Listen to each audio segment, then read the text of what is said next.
So let's break it down and what has happened overnight, because you've seen a lot of statements, a lot of comments, a lot of threats coming from the US president. But now they have set a date. So on the 4th of March, this is what is set to happen.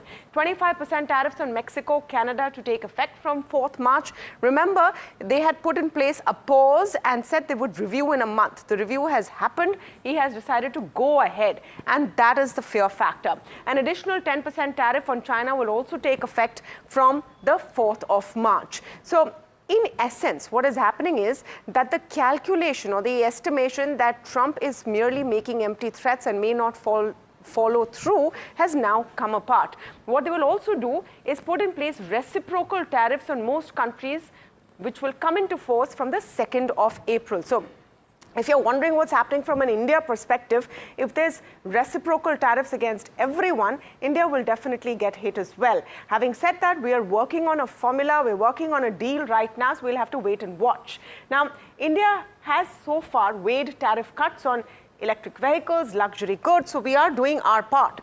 Government panel will be put in place to review tariffs on US goods by March 15th. So it's not as if we're sitting and waiting for that deadline in April to come through. Canada, meanwhile, will have an immediate and extremely strong response. This is what we can expect, because this is what the Canadian Prime Minister Justin Trudeau has also said. On the other hand, the European Union has also threatened to impose tariffs on US goods if Trump goes ahead with new tariffs. Remember, as far as European Union is concerned, it's still at threat level. He's not gone ahead and announced a date.